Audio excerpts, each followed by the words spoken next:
Hey watercolor wizards, gouache geeks, and inklings, Hajra here. Visit my website dashboard for all my online platform links on one page to support my art creation and instruction. So it's been a while, but I'm really glad to be posting this video.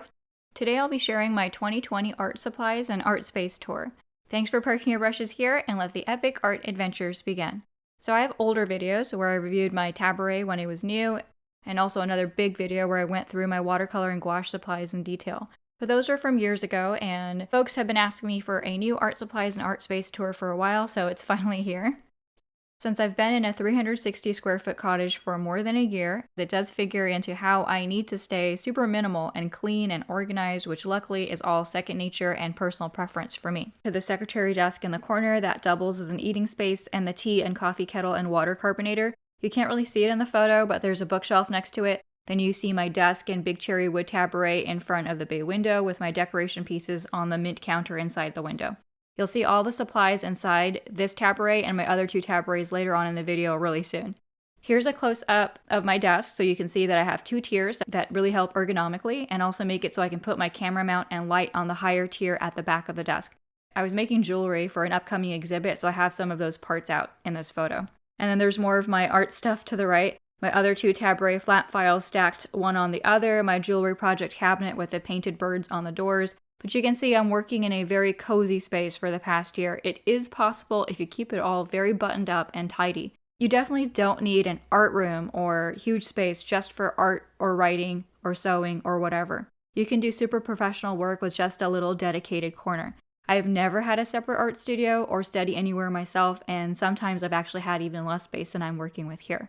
Okay, on to the art supplies video portion. Okay, so this Tabaret is usually next to the desk on that side, but I actually moved it over here just so I can show you in better lighting. This is my Epson Expression, I think it's 11,000 XL. I got it several years ago, I think back in 2012. Dusting brushes that I use to dust off my paintings and also my scanner. So on the scanner I only use this one. It's softer and it doesn't have any contamination from other things, and for my paintings I use this cheap miniature broom that I got like 10 years ago. I don't know why I don't get a bed or something to dust the actual paintings. I guess maybe I'm just stupid. Got a stack of color wheels, and I've shown these in other videos, but there's like my Inktense wheel, there's the Gansai Tombe wheel, this is my Snellier tin and my Schminke tin. I've shown them in various videos across my channel. This is the metallic Schminkes that I have, and I also have my Cretacolor Aqua sticks, and these are the ink Phil Martins that I no longer have. And these are my Cretacolor Aqua bricks, which I use as gouache, and they're also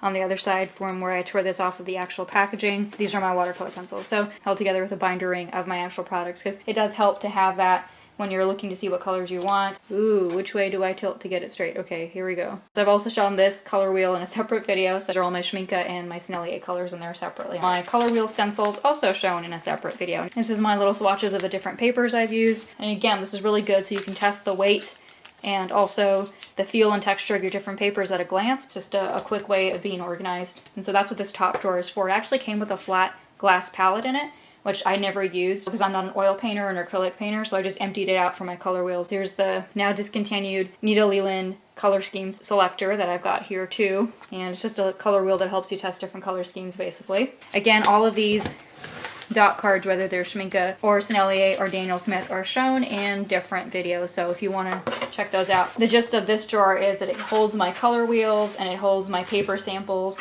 and that's basically it, and my dusting brushes. Before I start painting, this is the top drawer. I open it, choose the colors I want, I choose the paper I want, and whenever I scan, I can dust off the scanner with this, and make sure to dust off the painting too, because you know you might have little lint and hair on your painting, and also on the scanner glass that's going to show up in a high-res scan, so you really want to get rid of that. So this is my Herbin ink that is a brown ink, and I put it in here because I actually have my bottle, the glass bottle, in use for something else for when I'm traveling, so I have the rest of the ink in this container. It should be smaller, but I didn't have a smaller container, so I just used what I had. So I used this container here, it's a 2-ounce jar, to put my Schminke iridescent medium in, and that's just gum arabic and some mica. I didn't like the bottle, the glass bottle I couldn't open when Elijah wasn't here because you know I have pain problems with my hands. And as is probably self-evident, this is my palettes drawer, so I've got a lot of little palettes. I got this recently. This is just for fun, really. It's not really for anything serious, but I just thought it was super cute. Got it at Lens Arts in Santa Cruz, which is a family-owned art store, and they're really super nice. I teach there sometimes. I like the purple polka dot, and the little girl has black hair and bangs and short hair like I did when I was that age, so she also has a polka dot dress, and I had red shoes like that too, so it just had to pick it up. So that's there. All the rest of the stuff is more actual useful grown-up stuff, and I've got my little coaster porcelain palette that I use the underside of. I use the underside because it's blank for mixing up colors. I've got my Daisy palette right here. I've got a Lighthouse palette sent to me by Kat. It's very, very pretty. Good for analogous color schemes, whereas all the ones that I have that are circles are good for any color scheme where I'm mixing a triad or anything around a color wheel. So here's a miniature Daisy for the same purpose because I can mix colors around a wheel here. I do the same thing with this palette. I use it less, but it is super adorable. So you can have colors going around the wheel, and you can also have colors that are analogous or monochromatic depending on how you use this palette. So this is the lid that comes with this palette, and also great for mixing up just a single color or two color mixes. A complementary mix is good for that kind of palette, or a monochromatic color mix. And I've got a bottle of Copics Opaque White over here, and not really got the best brush to use it, but it's nice to dab onto a painting. It's not waterproof, it's basically like liquid gouache in a bottle. It's very useful if you don't want to use gel pens anymore, and I said I wasn't going to do that anymore, so that's what I've got. I've got a pipette. This is mostly for inks. And also got a water dropper. I've got a few of them in here. I've got empty bottles. I've got an ox skull pan from Schminke. This is to help disperse gouache more evenly, and you can get vegan versions of this. You can also get a liquid version of it. I've got little bottles that I use for a single color or ink colors in here. Some Q-tips to clean stuff up. Little Dixie cups in case I want a quick color for varnish or something. A little bit of powdered salt in here, and that's to create effects in watercolor. These are sponges also to create effects in watercolor. A little teeny dish, you can use it for inks. There's still some leftover ink you should clean out with rubbing alcohol in there. Waterproof super black India ink. I got this in the speedball version. I used to have the black ink from Dr. Phil Martin's Bombay ink, and it's a great ink, but the jar was too hard for me to open, so I replaced it with this, which is also waterproof, but hopefully that'll go well. I like that part at the top because you can put white up there and just white and mix all your colors in a wheel. I usually use this palette for gouache because I end up mixing more tints and tones, so that's what I use that for. It's probably my biggest palette now. I used to have much bigger palettes, but I moved away from that. I've also got these lovely Schminke palettes. These are also discontinued now, but they've got 12 wells, so the great thing about them is you can sort of use them if you want your perfect 12 colors. You have them available, and it's basically a metal palette, but they've enameled white on top of it, so it's a lovely little palette to use for watercolors. I recently got these palettes, so it's kind of an introduction to these too, and these are actually made for nail art or makeup artists, but I saw these on Amazon and they're like a smaller size like I use, and I think they'd be great for gouache, and if you don't mind the metal, the stainless steel affecting the color a bit, you can use them for watercolor too. And this came in a set of 2, and it was really cheap, and so it has like a little hole for you to hold it. I don't really care about that either way. In fact, I think it might be inconvenient for me, but I like the rest of this, and it's really small, and I think it'll be great for me to have as a palette mixing thing. I've got 2 lids here that I saved from, I think, Costco faux cup noodle type thingies, and this is for using the inks because the inks are waterproof, so I thought since I had those lids for free, I might as well keep them. All that's left of my actual Phil Martin Bombay inks is right here in these little containers. So when I'm teaching color theory, I've been using these, and so that way I don't have to take my watercolors, and these are waterproof liquid inks, and so they're fast to teach color theory and swatches with. Some silver and gold ink, some purple Urban ink that I moved into a smaller and easier bottle. This is a Moondust purple ink that I shared last year. A bigger jar of salt so I can use that. Miniature color pencil set, which is like super cute, and it has a little kneaded eraser and sharpener in it. I've used it a few times. Okay, so that's the first drawer. Super organized, but this is going to take a long time because I do have a lot of stuff packed in. Okay, so this is a custom stamp that I made myself, but I can't actually show it to you because it shows my address on it.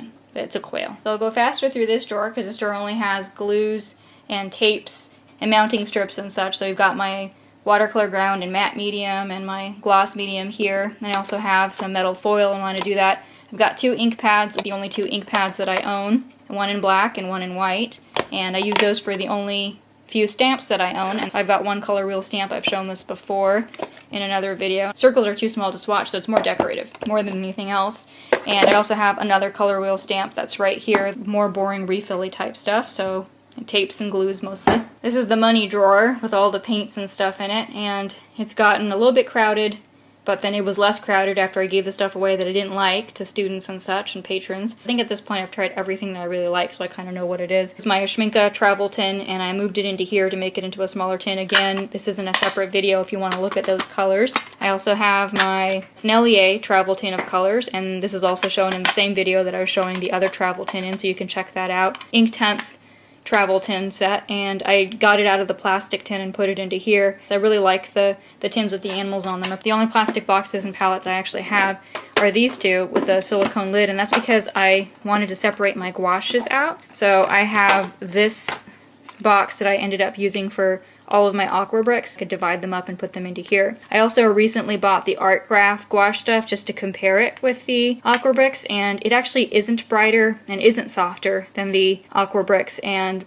I had seen that in another review by somebody on YouTube, so I was just really curious to see what my own thoughts on that were, because, you know, different people can come to different conclusions based on their own likes and dislikes, so I'm not going after that person. He's perfectly nice, but the Art Graphs I think are more overpriced for just the 3 colors, and there's also no light fast information at all for the Art Graphs, versus there's really good light fast information available for the Cretacolor Aqua Bricks. And again, my Cretacolor Aqua Bricks are super creamy and super dark and super rich and didn't appear chalky. I thought the Art Graph Taylor's Chalk, actually, as the name implies, was more chalky. But I was happy to find out that it wasn't better than my gouache. These are all the colors I have in my Inktense. I've got a little razor blade right there to cut them with, and I moved them out of their tin and put them into here because it fits better. So actually this is for a 24 blocks tin, but I've moved all 72 colors, I think that's how many there are, into there because they all fit pretty nicely. 2 color evaluators for values. I don't really use these anymore at all, but I did when I first started painting. I also got these little wax pencils right here. Again, you can use them to create a highlight resist on your painting if you want to not use masking fluid, and of course you have to be sure that you don't want to paint in that area again, because if you do, then you can't paint over it. There will be a not removable wax resist there. Oops, it opens in the other direction, and directly you will be directed in the right direction.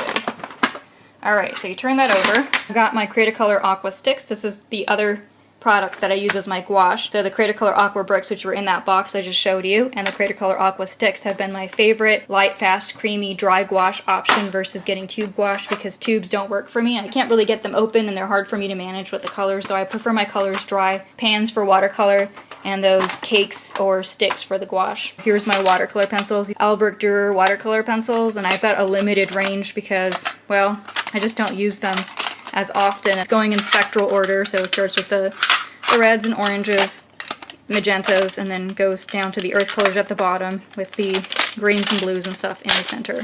If you ask me about these Pedo Bear boxes one more time, I swear I'm going to scream. I got them on Amazon many years ago. I think they're discontinued, but they're 3-tier Rilakkuma pencil boxes, and I don't think that they're available anymore, but I get people ask me about them a lot. Just go onto Amazon and look for tin pencil boxes and look for tiered tin pencil boxes. If anything like this is available, you'll see it. If not, I won't be able to help you because I got these like several years ago. Watercolor sticks down here, and I've used like the Soda Light Genuine for that Zorn Widow study, but I haven't actually gotten to the other watercolor sticks. So Winsor & Newton pans, and as you can see, I don't own very many of them. It's not my favorite brand. Schminke and Snellier are my 2 favorite watercolor brands, so I've got most of the colors I have belong to those 2. Just have all of my watercolor pans from my high-end brand, so that's my Schminke brand.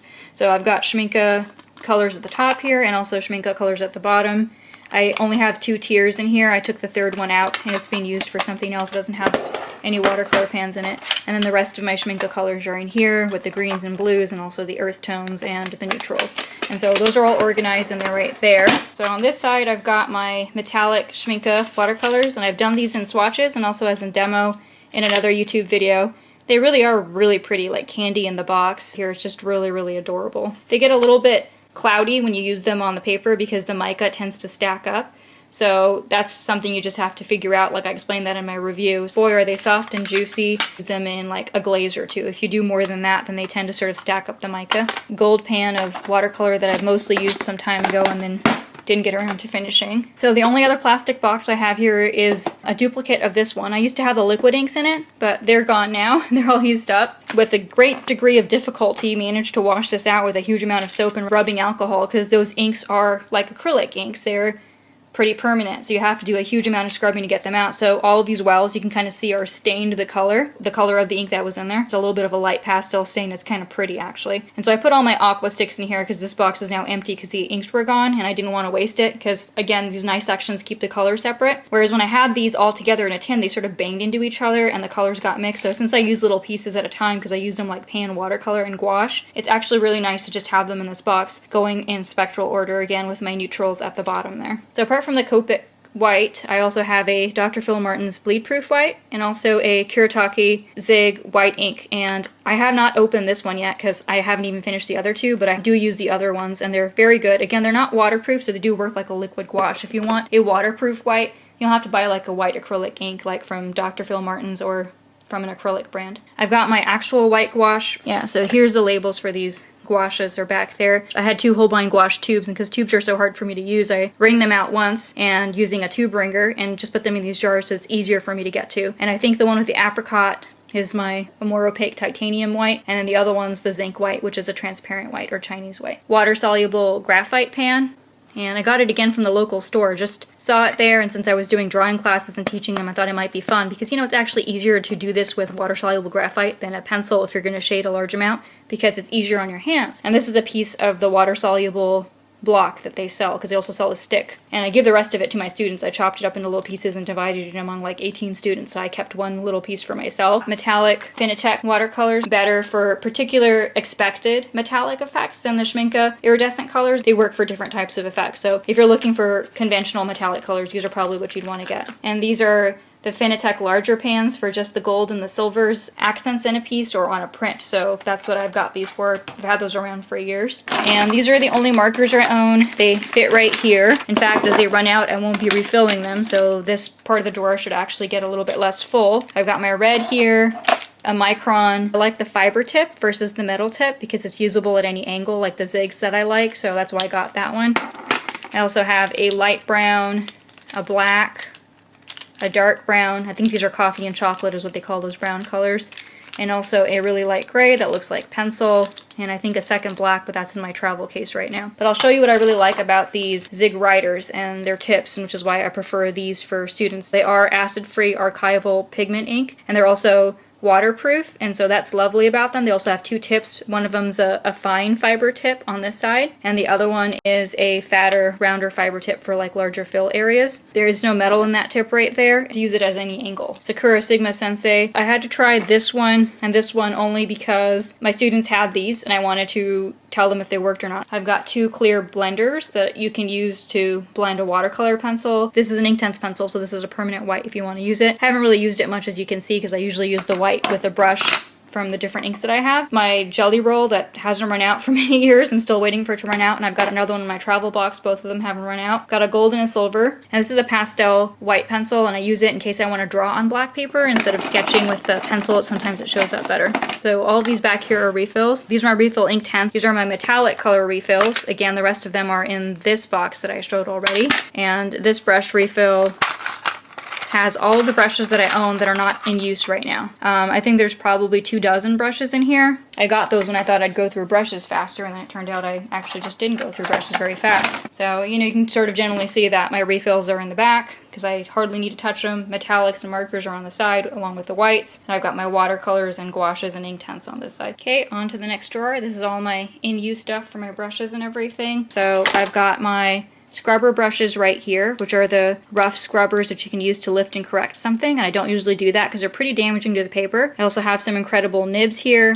That's this empty fiber tip sort of marker that you can buy. You can use that for inking or watercoloring. I have not really found them to be very useful, and they sort of tend to spray color if you move it in a particular direction, so it might spatter, and I don't like that. I got them a long time ago. The brushes in the front here are what I use for Inktense because it's a waterproof ink, and even though it rinses out really clean off of a brush and a palette, I tend to keep it separate from my more expensive watercolor and gouache brushes back there. So these are strictly Inktense, and those are strictly not Inktense. So here's just a flat 1/4 inch brush from Silver Black Velvet. Got a size 1 from Silver Black Velvet, round.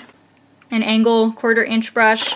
This is a broken off size number 3, and you can see that a number 3 and a number 1 are around the same size in different brands, so that doesn't really tell you anything. You know, the number, you have to actually hold the brush and see the size of it. You know, the numbers do vary across brands. This is a number 1 Da Vinci round travel brush that I also use a lot. Shader nylon brush that you can use for scrubbing. And I've got my glass dip nib pen and also my reed pen, and these are my 2 inking tools. So I'm going to use these 2 tools for my inking as I showed in past videos, and also the brushes for inking, but no longer the markers once they run out. So I've got a small brush that spatters paint, and it's really useful. You just load it up on a palette and spatter it. You can also use this little pipe cleaner brush for spattering as well. When I don't want to use a water dropper, sometimes it's easier or just feels more natural to use a spoon. Sometimes it feels more natural to use a dropper. So whenever I feel in the mood for one of those 2, that's how I use that. This is actually a manual spattering airbrush type thingy. I've never used it. I saw it recommended in a Jeff Miracola video, so I got it, but I still have to use it. I'm excited about using it. I just haven't gotten around to it. On the side here, basically my effects brushes, and I don't have very many. So I've got 3 different fans, and they're not really that big. They're quite small as far as fans go. This is a deer foot, and it's called that because it looks like a little hoof, but you can use little stampy textures with it, and really small fan that's a 20/0 for miniature painting, but I got it because my paintings are small, so that fan size actually works better for me. A utensil holder for my brush holder, which is fine. You can always multitask something and use something differently than it's sold for. So this section here is only for my angled brushes and my flat brushes, so I have various angles and flats right here. I use them pretty small. I use like 1/4 or 1/3 inch. And this one only has my daggers and my rounds in it. I also have a separate brushes video where I go into different types of brushes. Here are my biggest brushes that I use for like large areas, but they don't come out very often. A larger 1/4 inch dagger. I've got a 3/4 inch silver black velvet. I don't know what this is. It's a size something mop brush with a color shaper on the other end. 1 inch brushes by Cotman for a wash brush, and also Sterling Edwards small blending and glazing brush, which is great for large washes and also for landscapes. And those are my large brushes, and I don't need anything more than that. Over here, I've got X-Acto knives, a color shaper with 2 ends. It's good to sort of apply glue. Palette knives, usually I just use these to take off watercolor block paper. I haven't really used them for much of anything else. Sometimes I use it to blend and mix some gouache or aqua brick or aqua stick because it's a thicker paint. Got an erasing shield that I got all the way back when I was 13 and drawing in high school to lift out highlights with watercolor gouache. I've shown that in a different video. 3rd X-Acto knife. I think 2 of these are dull at least. The larger color shaper. Again, good for me to apply glue. This is what I use it for, glue or varnish. My compass. And I can use this as a proportional divider and also to draw circles. I've shown another video where you can put a brush or a marker in here and draw circles in paint or ink like that. This is a tiny palette knife. It came with those palettes that are actually meant for makeup that I'm using for watercolor, so it's a nice addition here because it's really tiny and slender. I've got a bone folder to make soft but firm creases and watercolor paper and cards and such. And then over here I've just got rulers. So I've got a small ruler here. I've got another 12-inch ruler. This ruler, that's a quilting ruler, but I'm sure you've seen many artists have, is in here, and it's longer. Deckling ruler, which can give you a variegated edge to a tear when you're tearing some paper if you don't want a straight edge. A different type of compass. Architect type rulers, and this one has deckled edges on both sides, and again, you can have different types of measurements, and also it's nice to have a ruler that's raised a bit, because if you want to angle a brush against it, to draw against it, it actually works for that. This aluminum ruler that you can use with an X-Acto knife to cut along the edge, because it's aluminum, but I've actually hacked it into a drawing bridge, so I glued 2 pieces of a rubber cement pickup down there, and it allows me to have a distance off the paper, so if I want to keep my hand off the paper but still paint and draw over it, or draw a brush along the edge, I can use this for that. And you can too, as long as you can replicate that at home. I've got my more expensive proportional divider, which never comes out. In fact, the only time I ever used it was when I demoed it in a video, but it's a beautiful tool and really useful. If I'm sure I'm doing something complicated and can't figure out the measurements for it, it'll be useful for that. And I have shown how to use this to some extent in another video as well. My embossing sticks, I only really have a few drawing pencils. These Pentel carry mechanical pencils. I'm not much of a manual sharpened pencil person. The ones that I do have are ones that I'm using up that I actually got in middle school and still haven't used up. All the other colors were dark except for this light pink, so I got that, and it's kind of grown on me. One of them has F lead in it, which is a bit harder, and the other one's HB lead, and those are the 2 leads that I use. I think it's 0.5. Got my kneaded erasers, my lead refills, and my erasers over here. I've got a white eraser. I also have a black eraser someplace. I've got a sand eraser, a mono sand eraser, in case I've got something on the paper that I just can't get off. As long as you're not painting over that spot again, because it will abrade that part, you can use this to fix a mistake on a white background at least. I've got an awl for punching holes into stuff. I've got 2 pairs of scissors back there someplace, a red one and a yellow one. Got a paper trimmer because I trim my watercolor paper down to various sizes. Okay, so these are the only stencils and templates I have. I've got an oval one, a circle one, a compass. I've got an X-Acto cutting mat. It's really small because I don't do very much cutting work anymore because it's really hard on my hands. And those are all my French curves. It was actually a bigger set with larger curves as well. I gave those ones away when I stopped drawing too large because it just takes up less room. Oh, it's nice to sit down for this last section. My legs were getting tired. So now almost last is my watercolor paper in this last bottom section here. Now this is just an open cabinet, and what I did was I actually bought from a school supply website this like shelf that'll fit 12 by 18 paper, which is about as large as I go, and it gave me so many more shelves in there, and that's what I'm using that for now. So on the top here I've just got the rest of my cloth towels, Latka paper that I use for decoupage, leftover mats for matting paintings and such, and I've got this top shelf here, and it's got my mixed media paper and my drawing and sketch paper and my black paper scraps that I'm using, and I end up using that for like miniature paintings or painting tiny things in bezels, so I put them in a little envelope so that paper doesn't go to waste. And this is my vellum and tracing paper, and again I've shown in a different video how I use this for my sketch paper because it's translucent, and I'm emulating Golden Age illustrators like Edmond Dulac who did that, and it's actually a great use of thinner paper for sketching instead of thicker paper. So I don't use the tracing paper to trace, but I use it for my sketches. Check out that video if you don't know what I mean, because it's a really cool use of it. Okay, so this shelf has got my postcard and ATC size paper and my small tins. I've shown this small tins of 4-inch across paper in another video. I've shown these ATC papers in another video too, so you can check those out. This is my Fabriana postcard paper, and also I've got some art boards here that are by Crescent, and they're like a little bit larger than postcard size, and they're also in here. And I've got the only 2 journals that I've got left. This is an accordion journal, and this one's one I've already taken apart, and it just has the paper inside there. My Pentalic watercolor journal. As you might know if you know me, as journals don't survive in my house, they get torn apart, and I use the single sheet separately. So I stopped getting watercolor journals, and I gave all the ones I had away. Portofino Magnani watercolor paper. I did my AEC video with the reindeer on this, the caribou. And I've got smaller sizes of other cut up Arches paper over there to the side. And then down here I've got my 7x10 blocks. Anytime it's like my birthday, people generally give me another watercolor block. They're gonna last a really long time because I paint small. They don't even end up painting at the bigger sizes. I cut it smaller, so probably not a good idea to get me more watercolor blocks for my birthday, friends and family, just to let you know I've got no more room to put them in this cottage. Just a happy birthday is fine. And that very bottom shelf is the 10x14 and then the 12x16 watercolor paper in hot pressed. And my favorite paper is hot pressed, but people have gifted me a lot of cold pressed, so I'm trying to use up the cold pressed and then also get to the hot press later. But I think Elijah sort of told me that I have to start using my favorite hot pressed finish instead of just the cold press, because I'll probably never get through the cold press because I paint too small. There's a little bit of a gap at the bottom here, and I do use that for some larger vellum and some leftover cardboard, and I can just sort of slide it underneath. And over here on the side I just have a little pail that has my brush drying holder in it, my iridescent ink, my gum Arabic, some saran wrap, and also my other cup that I use. Really the only other thing left down there is my varnishes, my acrylic varnishes that I use as a gloss varnish on a finish for a watercolor gouache or Inktense painting if I want to make it water resistant or waterproofish, and also a roll of saran wrap for watercolor effects. And that's it. That's all of my watercolor supplies in my Tabaret, and I hope you enjoyed seeing them. Oh Lord.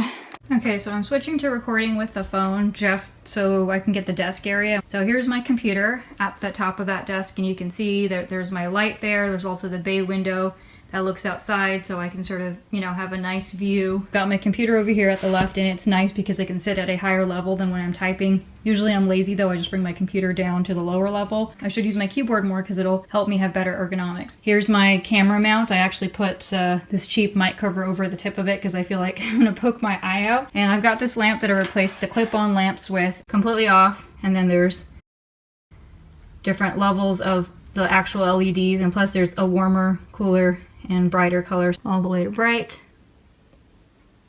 Okay, so that's the brightest. I just leave that up here, and I like that it folds down when I'm not using it. And it also has a charger because it's got a USB plug where I can plug in my phone so it charges and I don't have to have a long cord for that, so that's nice. I actually got these books because of Black History Month and just met Ilyasa Shabazz, who's Malcolm X's daughter, and I got to have them autographed by her and everything, and I shared that on Instagram, and I was really happy with that because I love Malcolm X. He's one of my favorite Muslim Americans and also one of my favorite Americans, so I'm really excited that I got to do that. This drawing board is sold anymore actually, but it's a lovely drawing board because it actually tilts at different angles. It's the first angle and you can do it at higher angles. I put these silicone bands on here because it also helps me hold like a pad of paper or a block, and I can also use a clipboard. I don't really use the clipboard because it tends to ding my paper, so I like to use the elastic bands or tape instead. I tried using magnets, but they ended up not working out for me because I can't get them off and they can hurt your hands. I've got my dual water cup, I've got my washcloth to soak up water, and this is actually a gift from a former patron when I was on Patreon, a very dear friend, Katrina. So that's from her. I also have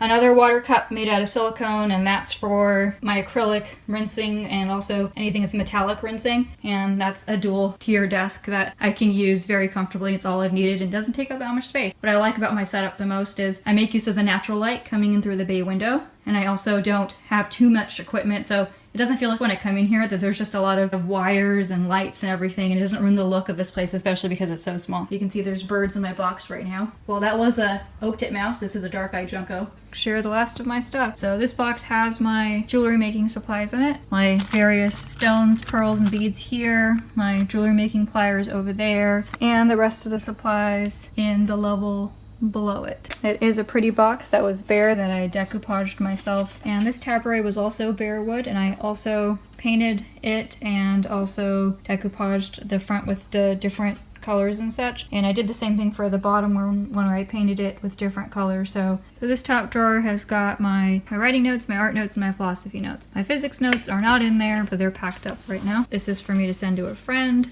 but this drawer actually has my stuff that's in progress that I haven't finished. Somebody got me this coloring book, the only coloring book I own. I had another coloring book that was the only coloring book I owned, and when I gave that away, I ended up with another one somehow, so I might use that one at some point. These mats are for a piece that I'm painting for an exhibit, and it's a double layer circular mat with the bottom one being silver. And so the second drawer has all basically the in progress stuff. The third drawer here has my tins with my artwork in it, circular artwork, big rectangular and square artwork, and these are cards that I mail and send off to people.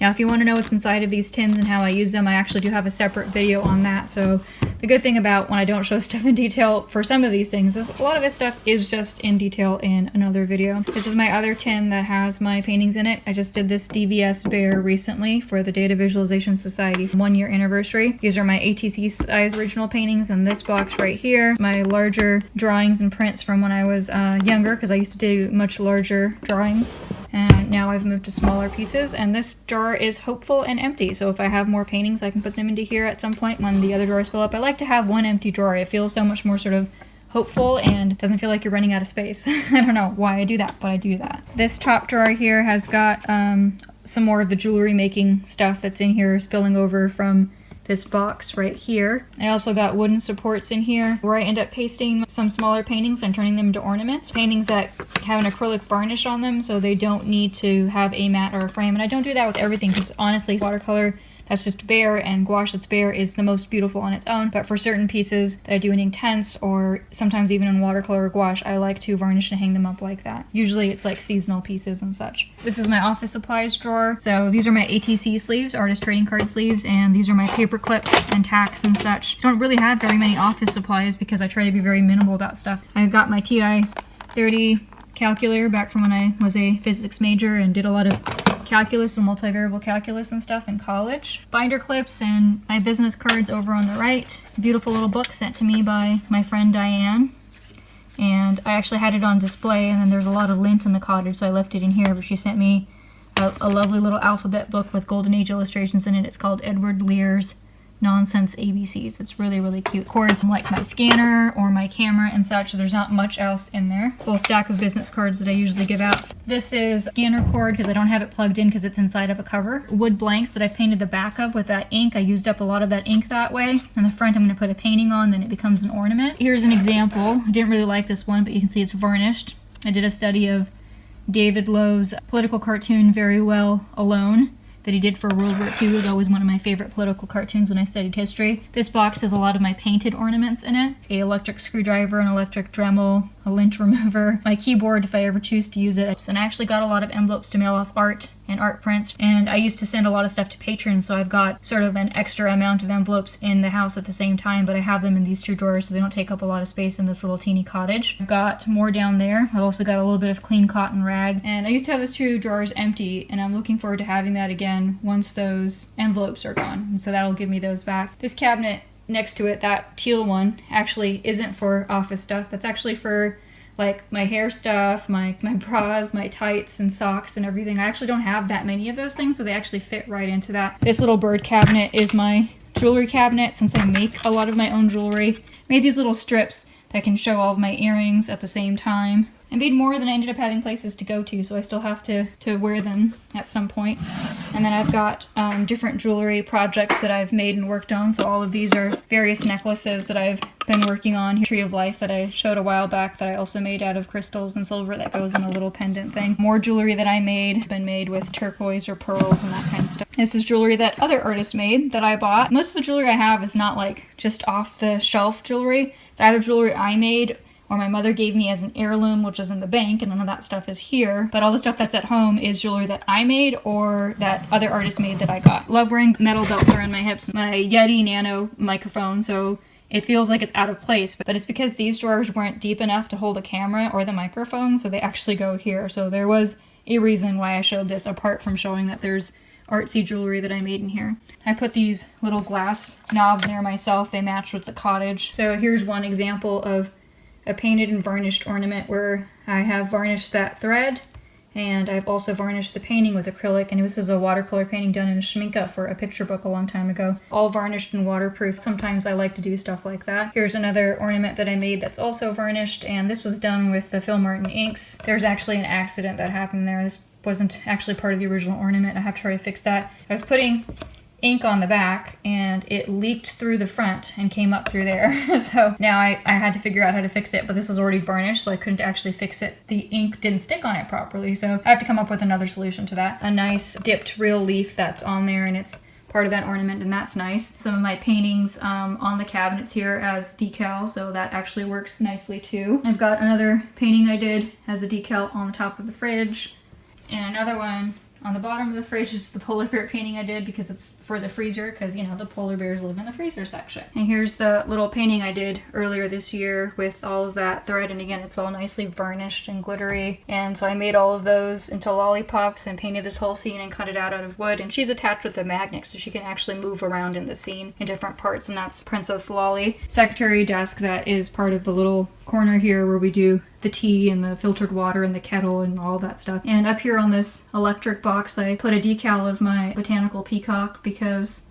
it was already on the wall, so I thought I might as well decorate it because it was a big ugly white box, and so it was a nice frame for that peacock. And there's my water carbonator and a Peruvian mirror that I bought. Again, it's a handmade artwork, so what I like to do is either have my art or somebody else's art that's handmade in here. Same goes for those pumpkins. Those pumpkins are all glass and handmade by an artist in Stanford. Those little Persian perfume bottles. Family's Pakistani and Persian, so I had to get them from the Asian Art Museum. So I don't have very many decoration pieces, but that's part of the decoration that I got. This, unfortunately and sadly, is generic, but it harkens back to an earlier time when I was younger, and, you know, Jasmine being basically Pakistani Persian, when I was growing up, I could directly relate to her. So I have a little Jasmine doll and a little mini Jasmine doll and a Jasmine mug and a little lamp and all that stuff. And here's my moon lamp. I don't think it turns on still, but my brother got me a little moon lamp with the full moon because I love the full moon. And there's my London School of Economics bear because I got my master's degree from there in international history, since I painted a lot of constellations that are part of an exhibition that's coming up. Well, Wizards, I hope you enjoyed my 2020 art supplies and art space tour, and I'm going to paste the links to the relevant art video links in the description box and comments, so check out any of those that excite you. And I hope I provided you with some art inspiration and fun ideas, and also the motivation to know that you can be productive from really anywhere. Please like, comment, subscribe, and check out my website dashboard for all my online platform links on one page to support my art creation and instruction. Thanks for parking your brushes here, and wishing you all epic art adventures.